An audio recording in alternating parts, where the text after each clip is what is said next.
What's the wildest thing that ever happened when you were supposed to be responsible? I agreed to babysit my neighbor's kids for a weekend, but when the house caught fire during our board game, I had to hide the truth from everyone and pretend it never happened. I had barely finished agreeing to babysit the Thompson kids when I realized the enormity of what I had just committed to. A simple "sure, I'll watch them this weekend" had slipped out of my mouth like a harmless promise, but now, standing on their front porch with a bag of snacks, a deck of board games, and the faint smell of freshly baked cookies lingering from their kitchen, I felt the weight of responsibility pressing down on me.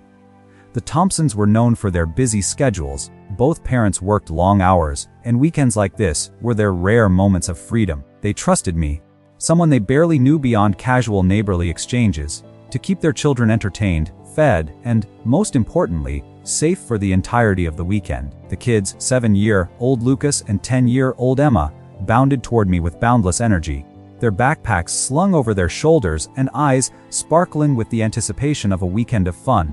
Lucas immediately grabbed my hand and pulled me into the living room, where a stack of board games lay neatly on the coffee table. Emma, a more cautious observer, lingered by the kitchen counter, nibbling on a piece of apple and eyeing me with what I interpreted as a blend of curiosity and silent judgment. Their energy was infectious, but I quickly realized that it was also overwhelming. I had babysat before, yes, but never two children so close in age and with such different temperaments, and never for an entire weekend without the Thompsons' guidance. I decided to start simple: a board game marathon. Monopoly, Candyland, Clue, the classics. Lucas was immediately eager to start, already shouting rules and making wild accusations against Emma's choices. Emma, ever the strategist, approached each move with calculated precision, quietly plotting her victory while maintaining a thin veil of politeness. I found myself swept into the excitement, laughing at Lucas's over-the-top theatrics and marveling at Emma's strategic brilliance. For a while, everything felt manageable, even enjoyable. The house buzzed with the sort of chaotic energy only children can create: laughter, small arguments, the occasional thud of a toy hitting the floor. But it was the kind of chaos I could handle, or so I thought. Dinner time came, and I attempted to maintain some semblance of order. I heated up the pizza the kids had begged for, set the table, and made sure drinks were poured. They chattered incessantly about school, friends, and the latest trends in their small, pre-teen universe. As I served the food, I noticed a small flame flickering near the stove atop where I had left a pan warming, a pan I had meant to use for later. It was tiny, barely noticeable, but instinctively, I rushed over and blew it out, laughing nervously to convince myself it had been nothing. "Almost caught me off guard, huh?" I said, trying to keep the mood light. Lucas looked up with wide eyes, clearly thrilled by what he interpreted as a small adventure, while Emma merely raised an eyebrow, clearly unimpressed. The night unfolded in a blur of games, snacks, and bedtime negotiations. I managed to get Lucas and Emma tucked in with some difficulty, promising stories, quiet music, and a nightlight. As I turned off the hallway light and closed their door, I allowed myself a moment to breathe. The first day had gone better than expected. I slumped onto the couch in the living room, exhausted but feeling a small spark of pride. I had survived the chaos of the day, managed to keep the children fed and entertained, and even navigated the minor flame incident in the kitchen without incident. It was late, almost midnight, when I decided to tackle the dishes and tidy up. That's when I noticed the faint smell of smoke. At first, I thought it was coming from the fireplace, but a glance revealed that the fire had been extinguished hours ago. I moved cautiously through the kitchen, tracing the scent, and my stomach dropped. A thin wisp of smoke curled up from the pan I had used earlier, a pan I had forgotten to remove from the stovetop. My heart raced. I fumbled for the oven mitts, tried to pick it up, and realized with horror that flames had started to spread to the nearby dish towels. Panic surged, and for the first time that evening, I felt a pure, unfiltered terror. I grabbed the kids' fire blanket from under the sink and smothered the small blaze, but not before a few sparks caught on the edge of the counter. The smell of smoke intensified, and I could feel my chest tightening. I glanced at the children's closed doors and felt a surge of guilt. What if the fire had spread while they were asleep? What if I hadn't acted quickly enough? The responsibility I had agreed to so casually now pressed down on me like a physical weight, and I realized with a cold clarity that the weekend I had volunteered for was no longer a manageable challenge. It was a crisis. I made a quick decision. I couldn't let anyone know. The Thompsons trusted me, and I couldn't imagine the look of horror, anger, or disappointment on their faces if they discovered that their house had nearly burned down on my watch. I opened windows to let the smoke escape, turned on fans, and tried to air out the kitchen as best I could. I scrubbed the counters, replaced the scorched dish towels, and hoped beyond hope that no trace of the incident would remain. My hands shook, and my chest ached, but I forced myself to remain calm. I told myself that if I could just hide the evidence, the fire would become nothing more than a terrifying memory, a secret I could carry alone. By the time I finally collapsed on the couch, exhausted and still jittery, I realized the weekend had already changed irreversibly. The small, casual promise I had made had turned into an overwhelming responsibility, a test of my composure, and a moral labyrinth of secrecy. I had survived the first day, yes, but at what cost? The house still smelled faintly of smoke, my nerves were frayed, and the fear of discovery hovered like a storm cloud. And deep down, I knew that keeping the truth hidden from the Thompsons, pretending it never happened, would require every ounce of ingenuity, courage, and restraint I could muster.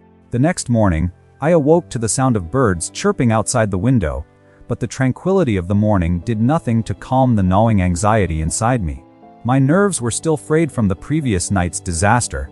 I moved quietly through the living room, making sure nothing had been left in a state that could betray what had happened.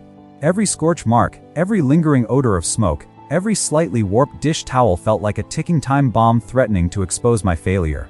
I kept reminding myself, the Thompsons trusted me. If they ever found out, there would be no explaining how it had all started so innocently. A board game, a small forgotten pan, and escalated into a near catastrophe. Lucas and Emma, oblivious to the danger I had narrowly averted, were already awake and bouncing off the walls. Their energy was relentless, but I had to maintain a sense of normalcy, a facade of calm. I tried to make breakfast quickly and efficiently, moving like a robot as I prepared cereal, toast, and juice while listening to the kids chatter about their favorite cartoons and the plans for the day. "Remember yesterday's Monopoly game?" Lucas asked, eyes shining with excitement. "I almost beat Emma, but she cheated." I forced a laugh.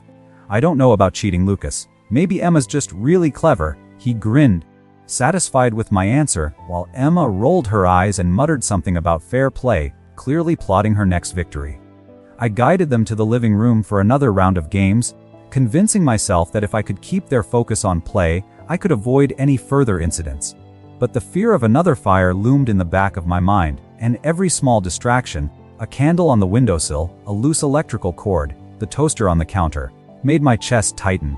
I had to be vigilant. Every movement had to be calculated, every potential hazard mitigated before it could turn into another disaster. It felt like walking a tightrope over an invisible pit, and one slip could have catastrophic consequences.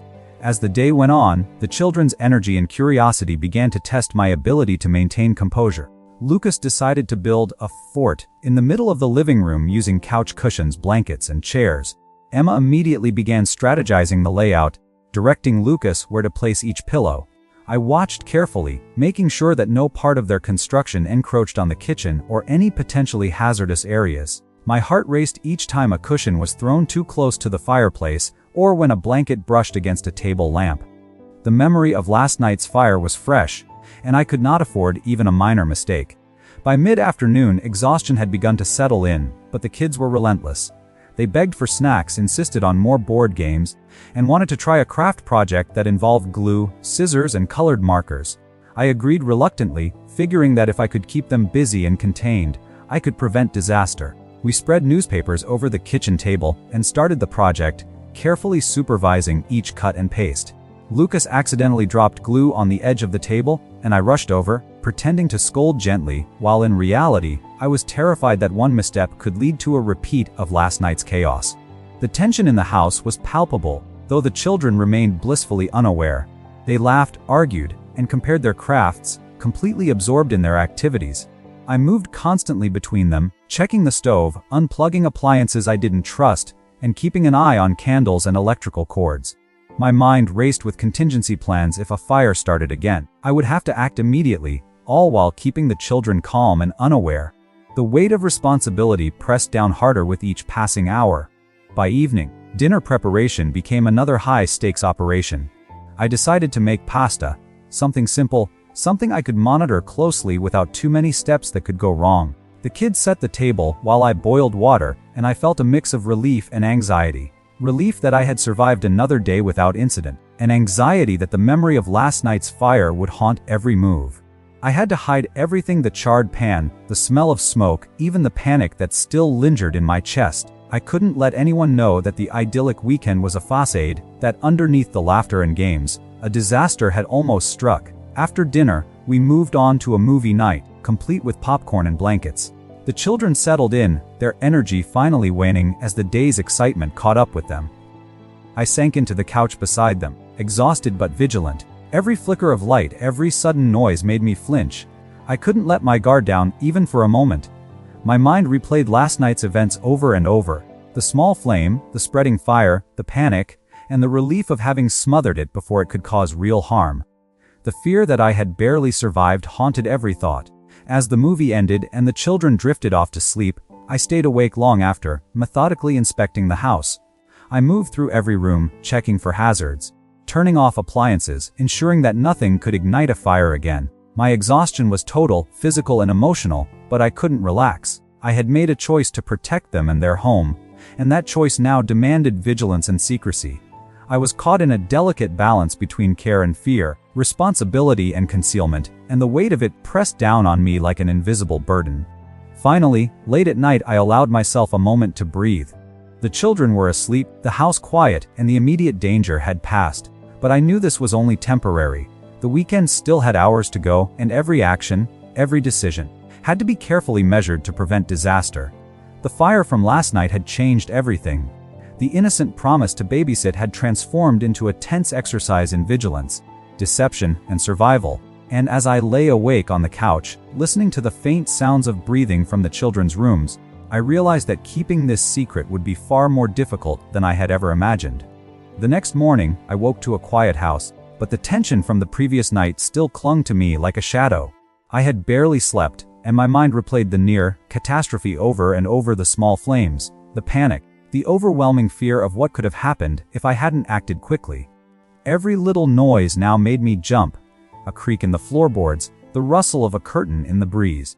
Even the hum of the refrigerator seemed to have taken on a sinister tone.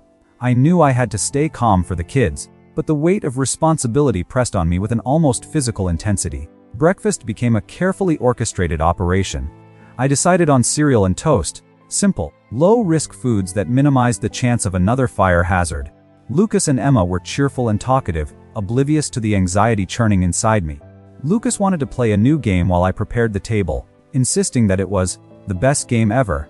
Emma, naturally cautious, observed both of us with her piercing, calculating gaze, noticing every little thing. I smiled and agreed to play, but inside I was constantly calculating every movement, every potential hazard, every possible scenario where things could go wrong. As the morning progressed, the children became restless. They wanted to go outside, to explore the backyard, to climb the trees and run through the grass. I agreed, hoping that the fresh air would tire them out and give me a chance to breathe. But stepping outside did little to alleviate my anxiety. I watched every step they took, ensuring they didn't trip over garden hoses, brush against the barbecue, or accidentally knock over anything flammable. Even in the open air, I felt the tension coil tightly around my chest, a reminder that the fire from the previous night was never far from my thoughts. Around midday, I decided to tackle some arts and crafts with them. We spread newspapers across the living room floor, brought out markers, glue, scissors, and construction paper, and began creating everything from greeting cards to miniature paper animals.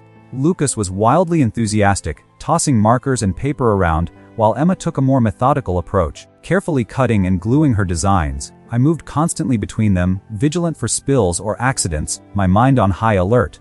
The memory of last night's fire lingered like a ghost, making every little mistake feel catastrophic. Then came the incident that nearly broke me. Lucas, in a moment of excitement, knocked over a small candle I had set up for ambience, a candle meant to make the arts and crafts session feel cozy. I screamed instinctively, lunged forward, and snatched the candle before the flame could touch anything flammable. My heart raced, my hands shook, and I realized with horror how close we had come to a second disaster. The kids looked at me with wide eyes. Lucas seemed thrilled by the drama, while Emma's eyes narrowed in suspicion, sensing that something was seriously wrong. I forced a smile, laughing nervously.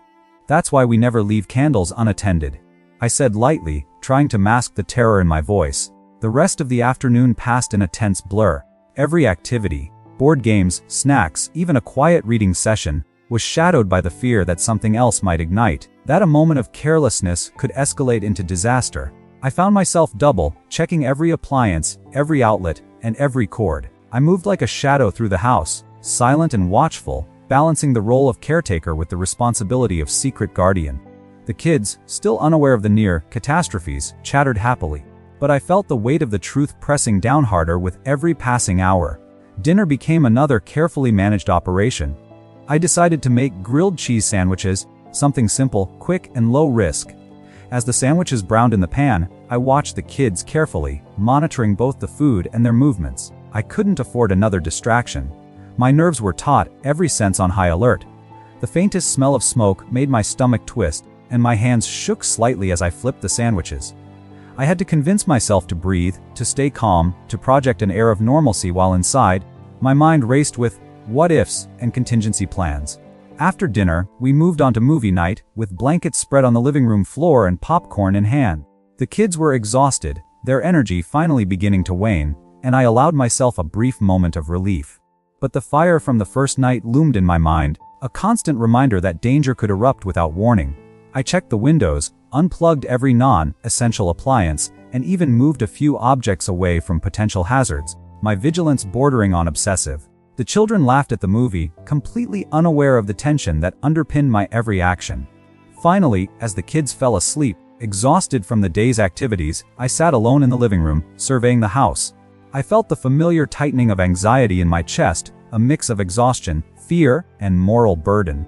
The secret of the fire weighed heavily on me. I couldn't tell the Thompsons, and the thought of anyone discovering the truth made my stomach churn. I had to maintain this facade, to pretend the weekend was perfectly ordinary, even as the memory of flames, smoke, and near catastrophe haunted me relentlessly. I realized that the weekend was no longer about babysitting. It had become an exercise in vigilance, morality, and deception. Every decision, every action, every smile I projected to the children was underscored by the need to conceal the truth.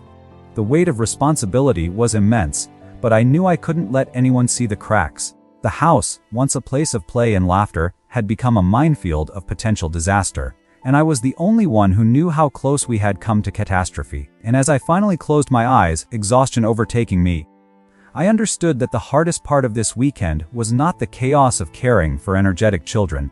It was the burden of a secret that could shatter trust in an instant. The next morning, I woke to the soft light of dawn filtering through the curtains, and for a brief moment, I allowed myself to imagine that the nightmare of the previous night was over.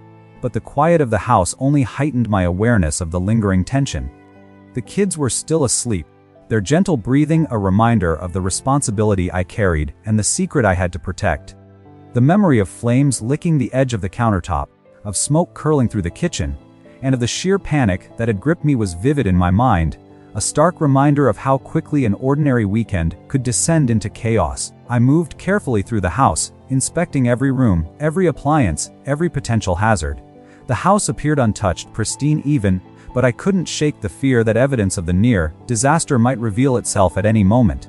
Every scorched edge, every lingering odor, every subtle change in the kitchen's atmosphere could betray me.